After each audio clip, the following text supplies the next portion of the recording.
Atrofimizga qarasak, o'rtoqlarimiz, yaqinlarimiz juda ham tez rivojlanayotganiga guvoh bo'lishimiz mumkin. Bir xillari mashina oladi, bir xillari telefonni alishtiradi yoki sayohat qiladi. Xullas, xuddi ular rivojlanib ketayotgandek nazaringizda. Boshqa odamlar bo'lsa bunaqa o'sish uchun bitta super qobiliyat faqatgina kerak deb o'ylashadi. Lekin hammasi ham bir dona super qobiliyatga bog'liq bo'lmasligi aniq. Oxirgi paytlar motivatsion kitoblarni juda ham ko'pida xuddi bir xil ma'lumot yozilgandek menga tuyuldi. Va shularning ichidan inson o'zligi bo'lgan rivojlanishda nimalarga hayotda ahamiyat berish kerakligini va asosiysi bular nazariy ma'lumot bo'lmasligi kerakligiga fokus qaratdim. Bugun aynan shu mavzu haqida gaplashamiz. Assalomu alaykum. Siz Yoqub Murodjon kanalidasiz. Videoni ko'rishdan oldin like bosing, videodan keyin albatta o'zingiz fikrlaringizni izohlarda yozib qoldiring. Xullas, motivatsion kitoblardan o'zim juda ham ko'nglim qolgan. 10 tasini o'qisangiz, 10 tasida ham bir xil ma'lumot bordek nazaringizda. Hammasi ertalab uxlay tur, o'zing ustingda ishla, bir xil gaplar. Lekin The Mountain is You degan kitobda sal boshqacharoq yondashuv bo'lgan ekan. Va undan tashqari boshqa kitoblardan yig'ib sizga bu ma'lumotni olib keldik. Inson o'zgara olishi uchun avvalambor o'ziga bo'lgan munosabatni va tashqaridagi insonlarga bo'lgan munosabatni va pulga bo'lgan munosabatini o'zgartirish kerak ekan. Biz bularga bittalab yondashamiz va buni ochiqroq tushuntiramiz. Atrofimizda o'ziga ishongan insonni ko'rsak, biz har doim uni hurmat qilamiz, qadrlaymiz, lekin o'ziga ishonch ikki xil bo'lishini bilasizmi? Buni yaxshilab tushuntirishdan oldin keling sizga mashhur odamlardan misol keltiramiz. Mashhur tennischilardan bittasi Serena Williams 23 ta slam titlesda yutgan, 20 yil a'lo darajada zo'r formada o'ynagan, lekin o'zi bergan intervyulardan birida menda hali ham o'zimga bo'lgan ishonchda muammo bor deb o'zi aytgan. Yoki boshqa misol, hamma biladigan Paul McCartney. Bu odam zamonaviy musiqadagi o'zini o'rni bilan mashhur bo'lgan odam. Bu oxirgi bergan intervyulardan bittasida televizorda hammaga chiqib, haligacha men odamlarning oldiga chiqsam hayajon bosishi va bunga o'rgana olmasligi holati menda kuzatiladi deb aytgan. Endi bu misoldan nimani tushunamiz? Inson o'ziga bo'lgan ishonch, bu ingliz tilida self confidence deyiladi. Ya'ni siz o'zingizga ishonasiz. Bu ishonchni o'sishi odatda siz hayotingizga bo'layotgan rezultatlarga bog'liq. Masalan, siz insga topshirdingiz va insga kirdingiz. Bu rezultat sizni o'zingizga bo'lgan ishonchni oshiradi. Lekin hayotda sizga juda ham kerak bo'ladigan his-tuyg'u bu self confidence emas, balki self trust. Bu nima degani? Bu ham o'zingizga ishonch deb tarjima qilinadi, lekin o'rtasida farq bor. Self confidence bu odatda siz o'zingizga ishonasiz, bu ishonch rezultatlar orqali oshadi. Lekin self trust bo'lsa, unda bitta fikr, men bu ishni qila olaman, agar qila olmasam qachondir qila olaman degan fikr sizning miyangizda bo'ladi. Shuning uchun ham yuqorida aytilgan birinchi sifat bu insonda bu self trust, ya'ni o'zingizga ishonish faqat rezultatlarga bog'liq bo'lib emas, faqatgina o'zingizning kuchingizga ishonishingiz. Bunaqa insonlar odatda yiqilsa ham juda ham tez turadi. Hayotda yutug'i ham o'ziga yarasha bo'ladi. Ikkinchisi bu boshqa insonlar bilan ishlashdagi eng zo'r optimalniy yechim. Bu u insonlarga to'g'ri taassurotni qoldira olish. Masalan, ishdagi bo'ladigan intervyu, undagi to'g'ri pozitiv taassurotni qoldirish yoki qiz yoki yigit uchrashuvga chiqyapti. Ular o'rtasida to'g'ri taassurotni qoldirish.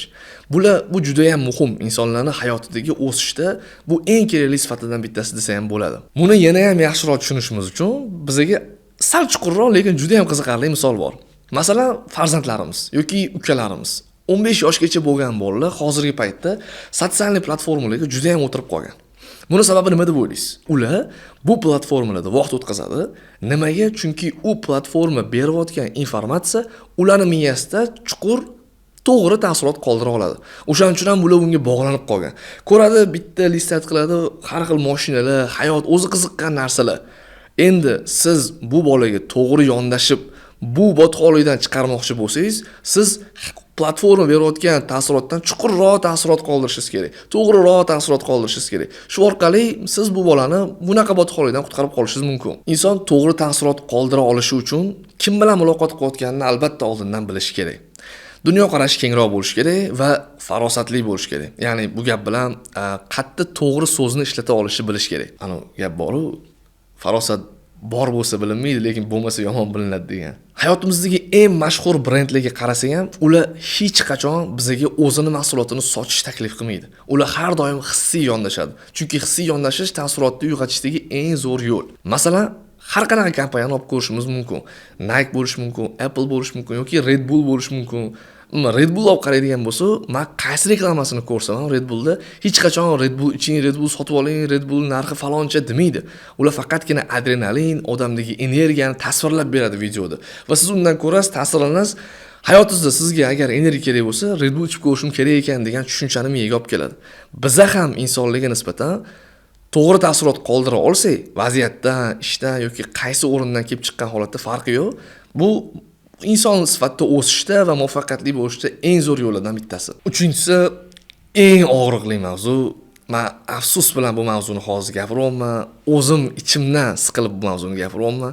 Chunki Instagram kirganimdan beri ko'rgan reklamalarim yoki odamlarni targ'ib qilayotgan gapi juda ham absurddek tuyuldi menga. Misol keltiraman. Endi kimligini aytmayman, chunki odam kimligini o'zim ham bilmayman, to'g'risi. Videoni bitta ko'rsam aytadi. Agar o'sha odam shu videoni ko'rayotgan bo'lsa, iltimos chiqarayotgan videolaringizga ahamiyat bering. Videoni bitta otsam aytadi tali odam. Men $1000 arendada o'tirardim, keyin $3000 joyga o'tdim, ishim rivojlanib ketdi.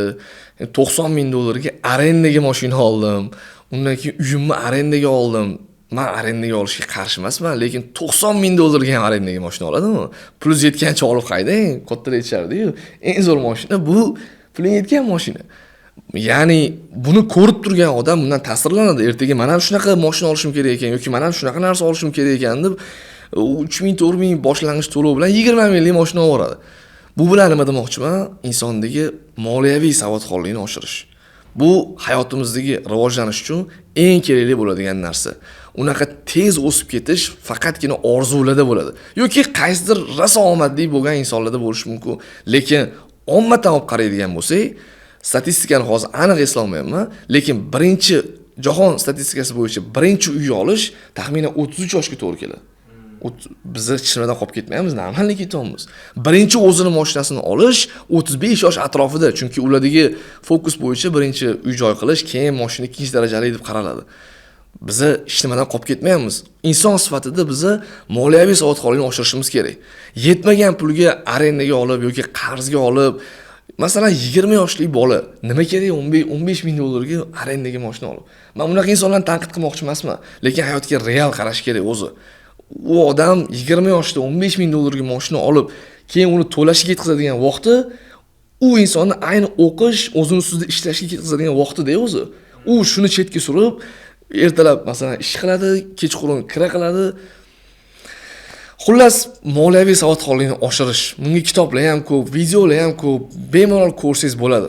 Nafsga ergashib, o'zingiz pul yetmagan qimmat narsalarga hozirdan harakat qilishingiz, bu harakatingiz evaziga siz u pulni to'laysiz. Ayni mana shu pul topish uchun ketkazayotgan vaqtingiz, bu siz o'zingiz uchun, ya'ni o'zingiz ustida ishlashingiz uchun kerak bo'lgan vaqt.